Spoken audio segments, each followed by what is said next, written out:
Hi, I'm Mitchell, 28, and the day I stood up to my stepfather was the day he shattered my ribs and gave me the spine I didn't know I had. Let me tell you how a man who called himself family stole my college future, tried to beat me into silence, and ended up losing everything, while I, somehow, walked away with something even more powerful than justice. I used to believe I was one of the lucky ones. My dad passed away suddenly when I was 10, an aneurysm, out of nowhere. He was just 41. My mom, Diane, somehow held us together. She worked long hours as a dental hygienist and raised me with more love than I can ever explain. After the funeral, his lawyer set up a trust for me, $50,000. Not enough to make me rich, but enough to make college feel within reach.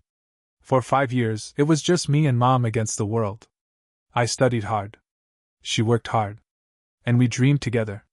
College tours, big plans, someday maybe architecture school. That money was sacred. It was his final gift. Then Lawrence showed up. She met him at some charity auction. A smooth-talking medical equipment rep with the smile of a politician and the handshake of a car salesman. They dated for 9 months. Married just after I turned 15. I didn't like him, but I didn't hate him either. At first. Lawrence didn't try to be a dad. He just sort of absorbed into the house. He had a kid, Tyler, who was a few years younger than me, and who visited sometimes. Mom seemed happy. That was enough. Until it wasn't. It started with small things.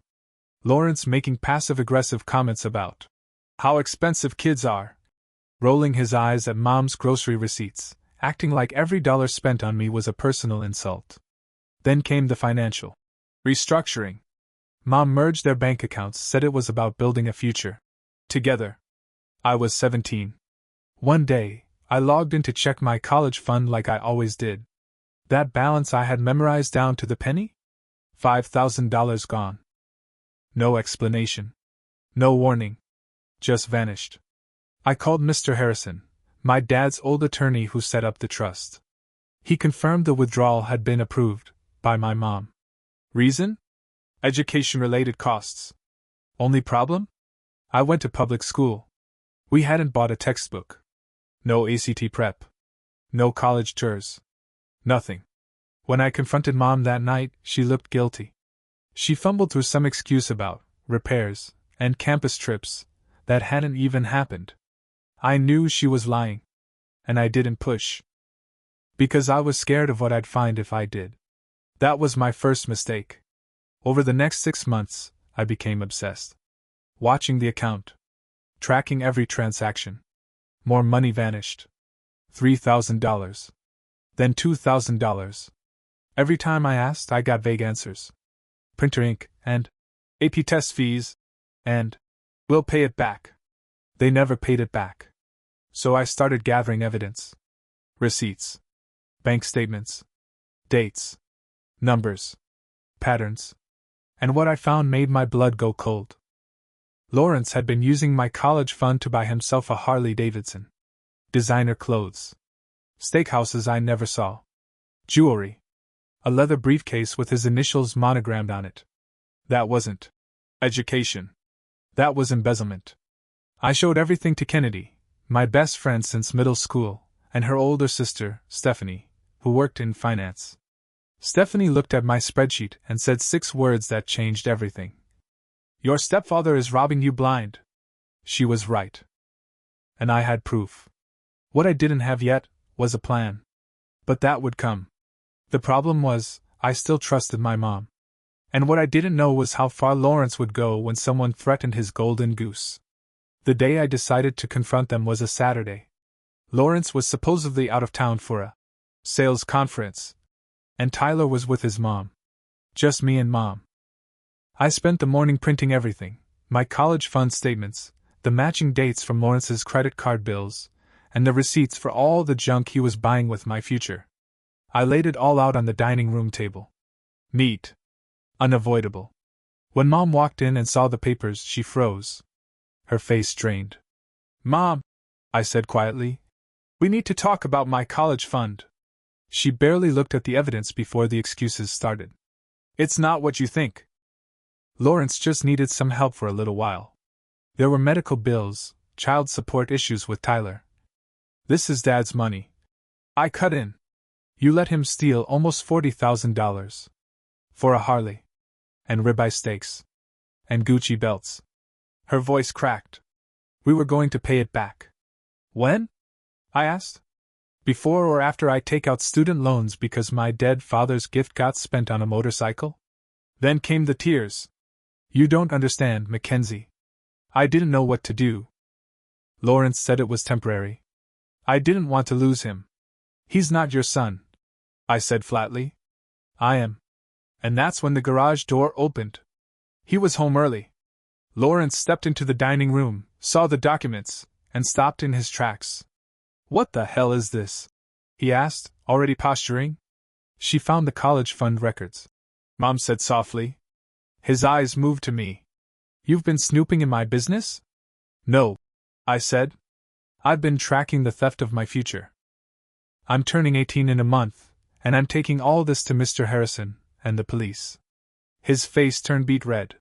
You ungrateful little brat. You think this house runs on air? We've fed you, clothed you, raised you. With Mom's money! I shouted. My fund was off limits. He exploded. You think you can threaten me? Then he grabbed the baseball bat. We kept it near the patio for weekend catch. This time, it wasn't for playing. He didn't hesitate. He swung. Crack. I didn't even feel the pain at first. Just sound. Shock.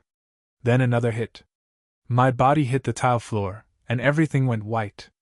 I could barely breathe. I could barely think. Mom screamed. And then, I swear I heard Kennedy's voice, panicked and furious. She'd come to drop off a study guide. The front door had been unlocked. She saw me on the floor and Lawrence holding the bat. You psycho! She yelled. Get away from her! I'm calling 911! Lawrence backed off, dropping the bat like it was suddenly toxic. I remember the red on the floor. Mom trying to press her hands to my side. Kennedy on the phone with dispatch. Sirens. Flashing lights. The EMTs checking my pulse. For broken ribs. A punctured lung. Lawrence was arrested right there. Cuffed in front of the neighbors. At the hospital, Mr. Harrison came to visit me. He was livid. He'd already filed a court order to freeze the rest of the trust.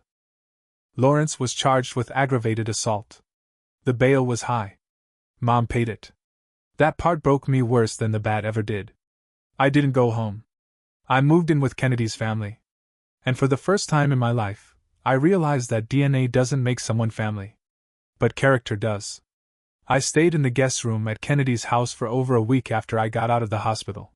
Her parents, Robert and Christina, treated me like I was one of their own. Robert even moved a recliner into the room so I could sleep without putting pressure on my ribs. Christina made soft meals and sat with me during the nightmares. Mom called. Over. And over. I didn't answer. She left voicemails full of twisted guilt. Mackenzie, this is all a misunderstanding. Lawrence was under so much stress. You provoked him. You know how he gets when he feels threatened. Families work through these things. I deleted everyone. Then I got a call from Victoria Chin, an attorney Mrs. Brennan, my college advisor, had connected me with. Pro bono. She specialized in financial abuse. She didn't mince words. We're coming after him for everything, she said.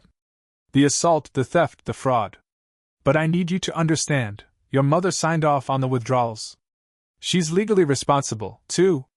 I wanted to throw up. She knew, I whispered. She knew, Victoria confirmed. Even if she didn't realize the full extent, she enabled it. And that's enough for civil liability. Victoria filed a lawsuit. We had everything, statements, receipts, the timeline, the pattern. Mr. Harrison agreed to testify. Stephanie, Kennedy's sister, helped break down the financial evidence. In parallel, Lawrence's criminal trial began winding through the system. Kennedy testified. Paramedics detailed my injuries. My ER doctor made it clear another hit could have killed me. The jury deliberated for 4 hours. Guilty. Aggravated assault with a deadly weapon. 6 years in prison? I didn't feel relief. I felt hollow. Like I'd just witnessed the death of someone who was never fully alive to begin with. Mom showed up at the courthouse that day, sitting in the back, crying. Not for me. For him. The judge looked Lawrence dead in the eye and said, "You assaulted a 17-year-old girl because she asked where her money went. You stole from her. You beat her. You don't get to call yourself a father or a man." After the conviction, the ripple effects began. Lawrence's employer, big-name medical supplier, fired him immediately. Code of conduct. Zero tolerance for violence or financial misconduct. No severance. No reference. His ex-wife took him back to family court. With the conviction on his record, full custody went to her. No visitation. Tyler wrote me a letter. I was scared of my dad for years. What you did helped me feel safe. That letter made me cry harder than anything else had. Lawrence defaulted on the civil judgment. The court started seizing assets. My college fund was slowly rebuilt. Mr. Harrison and Victoria worked miracles to retrieve what they could. But Mom had to sell the house. She moved into a one-bedroom rental in a bad part of town. Picked up more shifts. And still, she called. Left messages. Pleaded. But she never once said, "I'm sorry I chose him over you." So I never answered. I started college with $47,000 left in the trust, almost back to what my father had left. I got scholarships. Took out a small loan. Made it work. Kennedy and I became roommates. Her parents helped us move into the dorm. I enrolled in healthcare administration, something useful, something I could use to protect people like me. And somewhere between orientation and midterms, I realized something quietly, deeply important. I had a future. Because I fought for it. And the people who tried to steal it were watching their own lives fall apart. By midterms of freshman year, I was finally breathing again. I still flinched if someone slammed a locker too hard or moved too fast near my left side, but I was living. Studying. Laughing sometimes. Kennedy was a constant. A lighthouse. Her mom still sent care packages, and her dad kept checking my credit reports like I was one of his own kids. Mrs. Brennan emailed every 2 weeks. Just checking in? Always with that same line. "You're doing better than you think, Mackenzie." Victoria stayed in touch too. She invited me to sit in on a legal clinic she ran for teens who'd been exploited by guardians, financially, emotionally, even physically. One night after the session, she looked at me and said, "You ever think about law school?" I laughed in her face. "No, seriously," she said. "You've got the receipts. The calm under pressure. And the rage." Then she grinned. "The best lawyers are born from fury." It planted a seed. Meanwhile, Lawrence's life was unraveling like a cheap rug. The court ordered wage garnishment for the civil judgment. But he had no wages. His assets, what hadn't been sold, were frozen or seized. His professional licenses expired. Even his friends vanished. Turns out, when you beat a teenager with a bat and get caught stealing from a child's trust fund, the golf invites dry up. Word got around. His brother in pharmaceutical sales? Issued a press release publicly distancing the family name. No association. Even his elderly parents stopped visiting him in prison after they found out the truth. I didn't feel satisfaction. Just quiet justice. A reminder that the world can make space for consequences. But then came the part one never saw coming. Tyler, Lawrence's son, started writing me. Just short letters at first. "I'm doing good in school.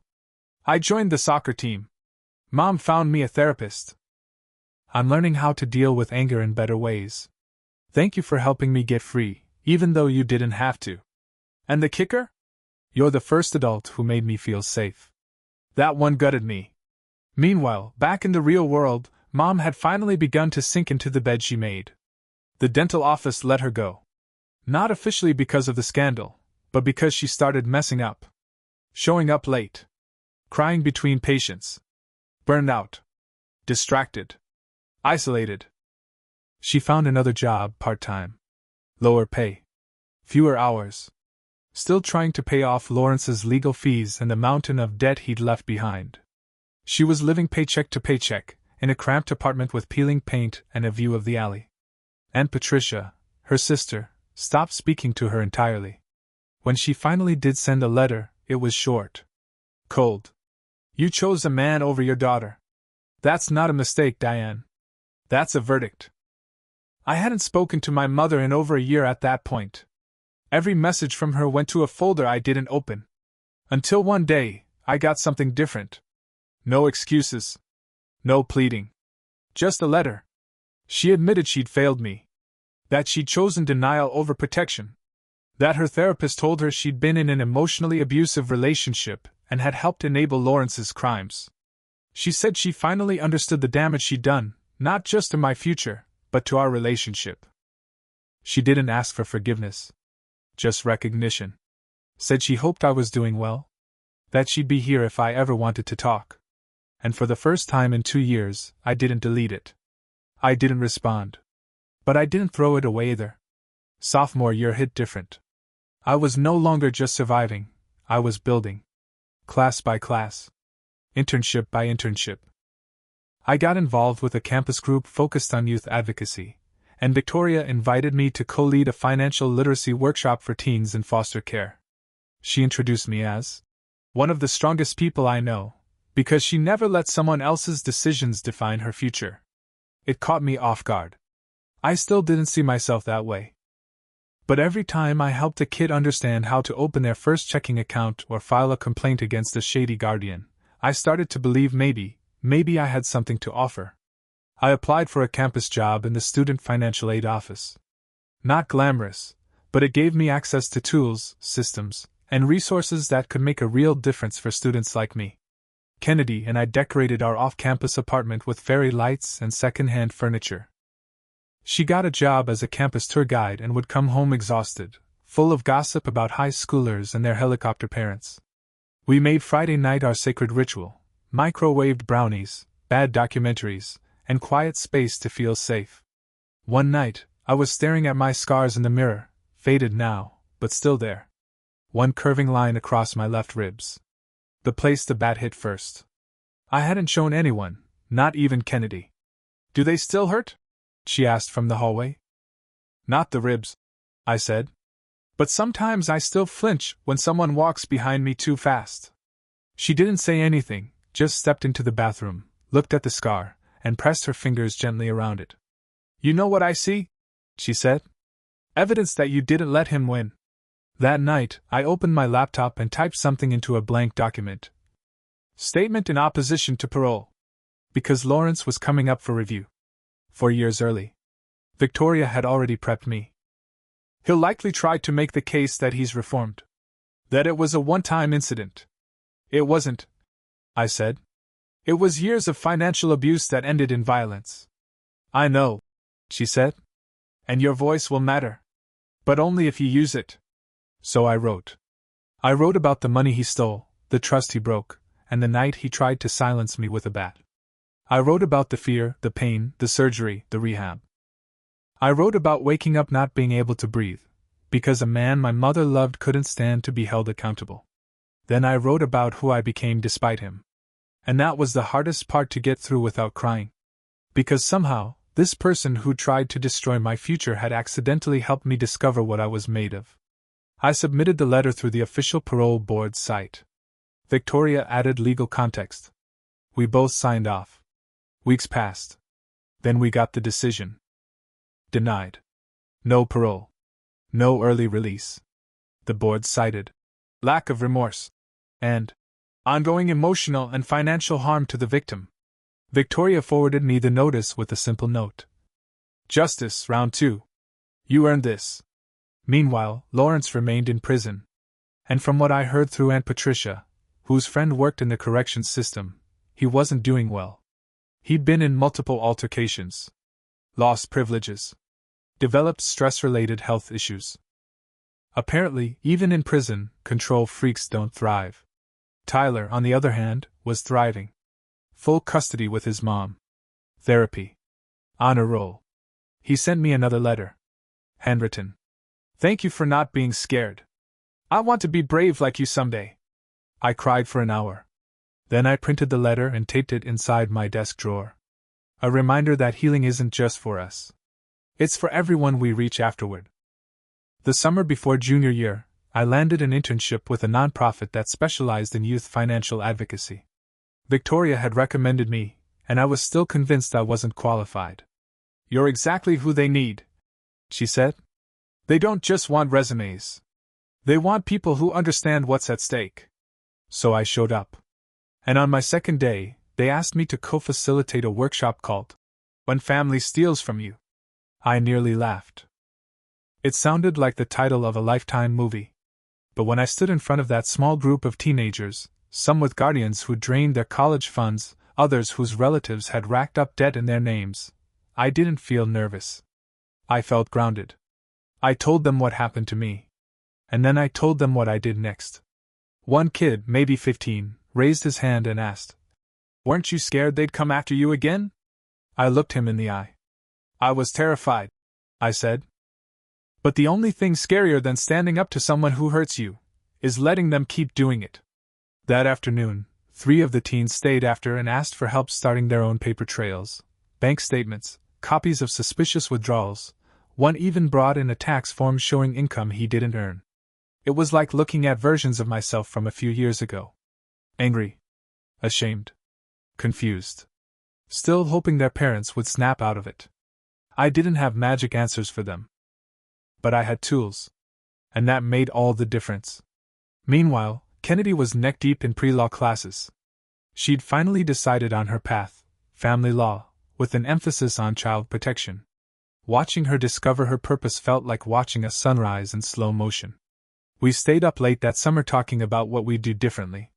How we'd build lives around boundaries. How we'd love without sacrificing ourselves. And how we'd never let shame dictate our decisions again. Because here's the thing nobody tells you about being betrayed by someone you trust. It leaves behind a hole where certainty used to live. And you either spend your whole life tiptoeing around that void, or you build something inside it. Something stronger. Something true. At the end of the internship, the nonprofit offered me a part-time remote role during the school year, policy research and advocacy coordination. It paid enough to reduce my need for student loans, and it gave me a front-row seat to how legislation and real-world impact connect. I was slowly, quietly, becoming the person I wished had existed for me when I was 17. The letters from my mother kept coming. Less frequent now, but heavier. More reflective. She wrote about therapy. About how she'd stopped calling Lawrence's old number. How she'd started knitting again, something she used to do when I was little. She mentioned joining a support group for women who had unknowingly enabled abuse. Her latest letter said, "I don't know how to live with the fact that I stood by and let him hurt you. But I'm learning how to live with honesty now. That has to be the start." I still hadn't responded. I didn't know if I ever would. But I didn't delete her messages anymore. That felt like progress. At the start of fall semester, Kennedy and I were back in our little apartment, with a new bookshelf and a growing pile of law school brochures. One night she asked me, "If you could go back, do anything differently, would you?" I didn't answer right away. Then I said, "Yeah. I'd have spoken up sooner. Not to them, to myself. I'd have said, this isn't love. This is control. And you don't owe anyone your silence." She nodded. "You think you'll ever tell your mom that?" "I think I already have," I said. "Just not with words. Because the way I was living now, the education, the work, the boundaries, that was the loudest truth of all." The final straw came quietly. It wasn't a call or a knock on the door. It was a message. A simple email from the parole board, CCING Victoria and me. Subject line, "Parole request denied, final ruling." Attached was a transcript of Lawrence's latest hearing. He tried to argue for early release again. Claimed he'd found faith, completed anger management, and had gained perspective on his actions. He even tried to frame the assault as an unfortunate incident taken out of emotional context. But what sealed it? The board asked if he felt remorse toward his stepdaughter. His reply? "She was trying to destroy my marriage. She pushed me. I just lost control." Still blaming me. After all this time. Victoria called me an hour later. "That sealed it," she said. "You won't be hearing from him again for at least another 3 years. Minimum." I let out a breath I hadn't realized I'd been holding for months. That night, I sat on the floor of my bedroom and pulled out an old cardboard box I hadn't opened in a while. It was labeled Dad. Inside were pictures, letters, a few receipts from movie nights and museum trips. One small leather notebook, the kind my dad used to keep lists in, grocery items, college savings estimates, scribbled notes like "Don't forget to teach her how to change a tire." I flipped through the pages slowly, smiling at his handwriting, crying without wiping my face. Then I did something I hadn't done in years. I wrote him a letter. "Hi, Dad. I miss you. I wish I could tell you everything. About Lawrence. About Mom. About the college fund. About how I made it anyway. I think you'd be proud of me. Not because I survived, but because I fought. I didn't let them take it from me. The money. The future. The dignity. I protected your gift. And now I'm using it for something real. You gave me a foundation. I built the rest myself. With a lot of help. And love. And pain. But I'm still here. And I'm not afraid anymore. Thank you for giving me the chance to become the kind of person who could stand up and say, enough." I folded the letter and tucked it into the notebook. Closed the box. Slid it under my bed. Then I walked outside. The air was cool. The sky was clear. And for the first time in years, I didn't feel like I was looking over my shoulder. The next week, Tyler sent me a video message. He'd won an essay competition at school. His topic? The bravest person I know. He chose me. Said I taught him that being brave didn't mean being loud or strong, it meant being willing to be honest when the truth hurt. And protecting your peace, even if no one else thinks you deserve it. His mom emailed too. Thanked me for helping Tyler rebuild. Said I'd given him more than safety. I'd given him an example. And that's when it hit me. All those years, I'd been looking for someone to save me. To show me what to do. Turns out, I was becoming that person for someone else. Not because I asked for it, but because I earned it. By standing up, speaking out, and refusing to stay broken. It's strange how life moves forward even when you still have battle scars. By senior year, I had a part-time job at a legal advocacy nonprofit, a nearly completed degree in healthcare administration, and a tentative acceptance letter from a mid-tier law school that made me cry for 10 solid minutes on my kitchen floor. Kennedy filmed the moment on her phone, me with a tear-streaked face and a crumpled acceptance packet in one hand, trying to act cool while sobbing. She posted it with the caption, "From trauma survivor to legal advocate. I don't know a stronger person. Proud doesn't even cover it." The comments were full of strangers rooting for me. People I didn't even know, and yet somehow they got it. Law school wasn't the plan. Not originally. But then again, neither was learning how to navigate courtrooms as a teenager. Neither was memorizing financial codes and guardianship loopholes. Neither was standing up to the people who were supposed to love you and saying, "You don't get to break me just because you raised me." And honestly, after everything, who better to become a lawyer than someone who had already lived the consequences of silence? The last time I saw my mother in person was 3 months before graduation. She showed up at the nonprofit. I was working on a workshop outlined for teens in group homes when the front desk rang my extension. "There's a woman here asking for you," they said. "She says she's your mother." My stomach dropped. I walked out slowly. She was standing there in her old coat, the one I remembered from high school. Her hair was grayer, pulled into a tight bun. She looked tired. Hollow in the face. Like she hadn't slept properly in months. But there was no sign of Lawrence in her posture anymore. No edge. No denial. No twisted rationalizations or hollow defenses. Just her. She held out an envelope. Her hand was trembling. "I won't stay," she said. "I just wanted to give you this. You don't have to open it. Or forgive me. I needed you to have it." I took the envelope. She nodded once, eyes glassy, and walked out the door. I didn't open it right away. I finished my shift. Packed up my notes. Rode the bus home in silence. Only when I was sitting at our tiny kitchen table did I unfold it. Inside, a letter. 2 pages. Handwritten. "Mackenzie, I know I've told you I was sorry before. But I don't think you've ever really heard it in a way that mattered. Maybe because I said it while still making excuses. Maybe because I didn't understand what I was apologizing for. Or maybe because I hadn't done the work. But I have now. I've spent the past 2 years in therapy. Real therapy. Not quick-fix workshops. And I've learned things I wish I could unlearn, like how easy it is to confuse loyalty with fear. How often we tell ourselves a lie just to survive another day. I loved him. Or I thought I did. But I understand now that love never asks you to betray your child. Never. I failed you in every way that matters. I protected a man who stole from you, beat you, and nearly destroyed you. I called it family, and compromise, and stress. But it was cowardice. It was selfishness. And I will live with that until the day I die.